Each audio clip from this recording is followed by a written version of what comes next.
तो क्या नीतीश कुमार की हो जाएगी सीएम पद से छुट्टी? क्या मांझी और चिराग छीन लेंगे मुख्यमंत्री की कुर्सी? क्या मांझी और चिराग गिराएंगे नीतीश की सरकार?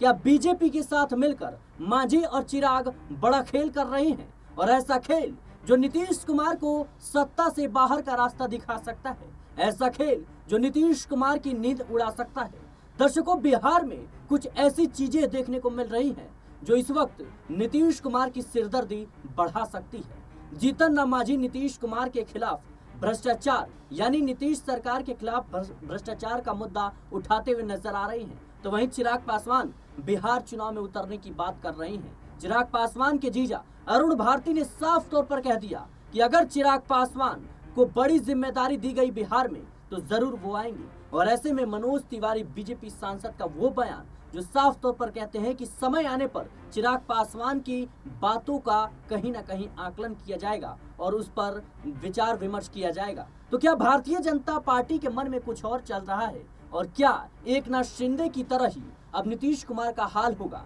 यानी सीएम चेहरा नहीं बनाया जाएगा बल्कि वो नीतीश कुमार के नेतृत्व में चुनाव लड़ा जाएगा, लेकिन चुनाव जीतने के बाद नीतीश कुमार को साइडलाइन कर दिया जाएगा? और क्या चिराग पासवान और जीतन राम मांझी जैसे सहयोगी दलों की बदौलत बीजेपी सरकार बनाने की सपने देख रही है? क्या बिना नीतीश कुमार के बीजेपी बिहार में सरकार बना लेगी और बीजेपी का ही मुख्यमंत्री होगा? और ये दो बड़े चेहरे, खासतौर पर जीतन राम मांझी और चिराग पासवान, ये कहीं ना कहीं डिप्टी सीएम बनते हुए नजर आएंगे। कई सवाल हैं इस वक्त बिहार की राजनीति को लेकर। मेरे साथ इस मुद्दे पर बातचीत करने के लिए नाज़मीन मौजूद है। नाज़मीन, जिस तरीके से देखा जाए तो चिराग पासवान बिहार चुनाव में उतरने की बात करते हैं, कहते हैं कि केंद्र की राजनीति में मेरी कोई दिलचस्पी नहीं है, लेकिन एक केंद्रीय मंत्री पद से इस्तीफा देकर विधायक बनने की कहीं ना कहीं कल्पना करना, क्या लगता है आपको कि कहीं ना कहीं पर्दे के पीछे बड़ा खेल हो रहा है? देखिए, चिराग पासवान की बात करें तो केंद्रीय मंत्री हाल ही में बने, और वो भी भारतीय जनता पार्टी के हनुमान बनने के बाद। पहले उनके पिता स्वर्गीय रामविलास पासवान हनुमान कहे जाते थे, लेकिन अब वो दायित्व उनके बेटे चिराग पासवान के पास पहुंच जाता है। लेकिन भारतीय जनता पार्टी ने चिराग पासवान का कद क्यों बढ़ाया, इसकी सबसे बड़ी वजह है कि लोकसभा चुनाव में चिराग पासवान ने जितनी सीटें मांगी थी उतनी सीटें मिली, और उतनी सीटों को जीतकर भारतीय जनता पार्टी के लिए एक बड़ा रास्ता खोल दिया चिराग पासवान ने। देखिए, 5 सीट मिली थी, अगर लोकसभा चुनाव में एक भी सीट नहीं जीतते तो भारतीय जनता पार्टी की सरकार बनना मुश्किल हो जाता केंद्र में। इसलिए चिराग पासवान की भी अहमियत भारतीय जनता पार्टी के लिए उतनी है जितनी नीतीश कुमार की है।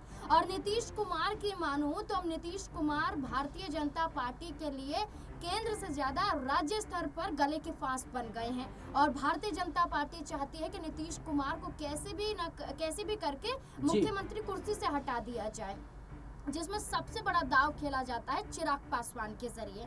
और चिराग पासवान क्या करते हैं, कहते हैं कि उन्हें केंद्र की राजनीति नहीं करनी है, उन्हें उनका प्रदेश बुला रहा है। रहकर सिर्फ ये कहना कि उन्हें उनका प्रदेश बुला रहा है, हम भी सरकार बनाने का दावा पेश कर सकते हैं, एक ना एक दिन हमारी भी सरकार बनेगी बिहार में।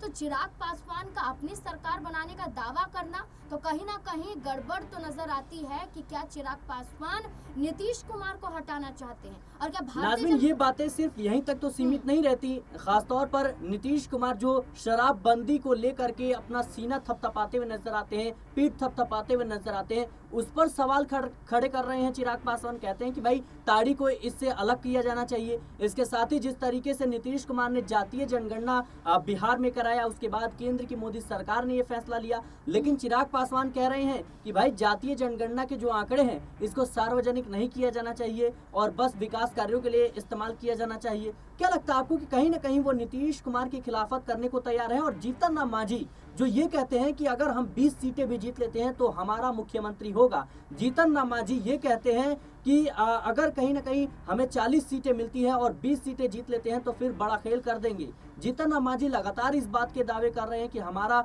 मुख्यमंत्री होगा। भ्रष्टाचार के आरोप वो नीतीश सरकार पर लगाते हुए नजर आते हैं और कहते हैं कि एस्टीमेट में जो 1000 का काम है वो कहीं ना कहीं कह सकते हैं कि 10 रुपए में होता है। 10 के कम 1000 में होता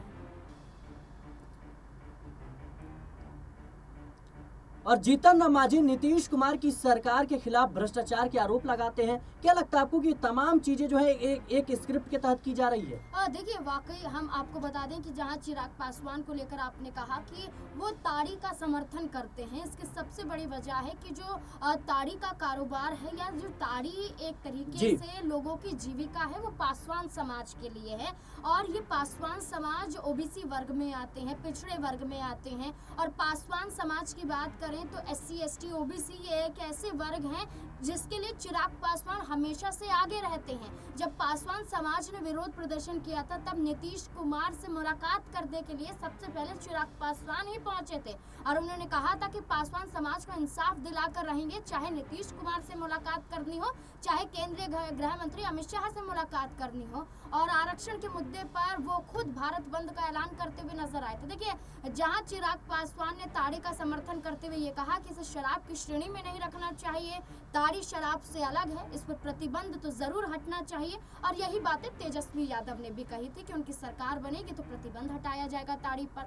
वहीं जीतन राम मांझी की बात करें तो जीतन राम मांझी ने जहां एस्टीमेट घोटाले का जिक्र किया और ये कहा कि 10 का काम 1000 में होता है, तो आप सोचिए कि हम 900 से अधिक का काम करवाएंगे तो वो तब कितना आंकड़ा जाएगा। अपनी ही सरकार के पोल खोलना, नीतीश कुमार पर भ्रष्टाचार के आरोप लगाना। क्या ये दिल्ली से इशारा मिला है चिराग पासवान और एनडीए के तमाम सहयोगी दलों को कि आप कहीं ना कहीं नीतीश कुमार के खिलाफ माहौल बनाने की कोशिश कीजिए? नायब सिंह सैनी खुद कहते हैं कि भाई सम्राट चौधरी के नेतृत्व में चुनाव लड़ा जाएगा और कहीं ना कहीं जीत का पताका फहराया जाएगा। इसके साथ ही विजय सिन्हा कहते हैं कि जिस दिन बीजेपी की बिहार में अपनी सरकार बनेगी उस दिन अटल बिहारी वाजपेयी को सच्ची श्रद्धांजलि होगी। कोई कहता है भारत रत्न दे दो, कोई कहता है कि भाई इन्हें उप प्रधानमंत्री बना दो। तो ये तमाम तरह की चीजें, क्या नीतीश कुमार इन चीजों को देख नहीं रहे हैं? देखिए, बिल्कुल जहां हम बात करें तो भारतीय जनता पार्टी को लेकर ये कहा जा रहा है बिहार में कि दूसरा महाराष्ट्र ना बन जाए बिहार। जहां महाराष्ट्र में हमने देखा कि एकनाथ शिंदे के नेतृत्व में चुनाव लड़ा गया,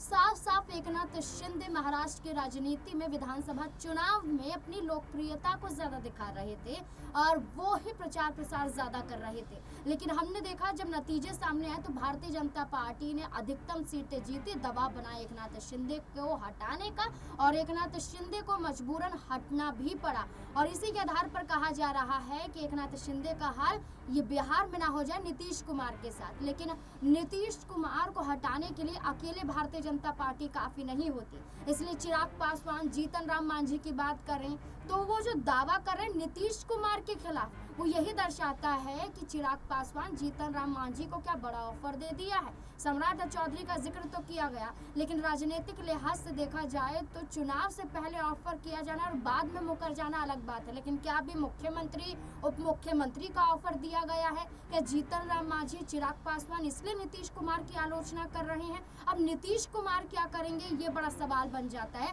लेकिन जहां तक लगता है कि भाजपा हाईकमान से बड़ा आदेश आया और एनडीए गठबंधन के ये दल नीतीश कुमार की आलोचना करने पर मजबूर हो गए। जाहिर सी बात है दर्शकों की इस वक्त जो माहौल एनडीए में देखने को मिल रहा है, इससे सवाल उठने लगे हैं कि क्या भारतीय जनता पार्टी अपनी सरकार यानी अपना मुख्यमंत्री बनाने की कोशिश में है और इस कड़ी में नीतीश कुमार को अब कहीं ना कहीं संन्यास लेने को मजबूर होना पड़ेगा। क्योंकि देखा जाए तो चिराग पासवान बिहार चुनाव में उतरने की बात करते हैं। ये वही चिराग पासवान है जो बीते विधानसभा चुनाव में नीतीश कुमार के खिलाफ कहीं ना कहीं अपने उम्मीदवारों को उतारते हैं और जेडीयू को बड़ा नुकसान होता है। और ये वही चिराग पासवान है जो नीतीश कुमार की सरकार के खिलाफ गंभीर आरोप लगाते हैं, खिलाफत करते हुए नजर आते हैं। ये वही जीतन राम मांझी है जो नीतीश कुमार को कहीं ना कहीं कह सकते हैं अपशब्दों का प्रयोग करते हुए नजर आते हैं नीतीश कुमार के खिलाफ। तो तमाम तरह की चीजें हैं जो हमें देखने को मिल रही हैं। ये वही कह सकते हैं जीतन राम मांझी है जो ये कहते हैं कि हम अपनी सरकार बना लेंगे, 20 सीटें जीत जाएंगे। तो क्या लगता है आपको इन तमाम चीजों को लेकर के? अपनी राय कमेंट बॉक्स में जरूर बताएं।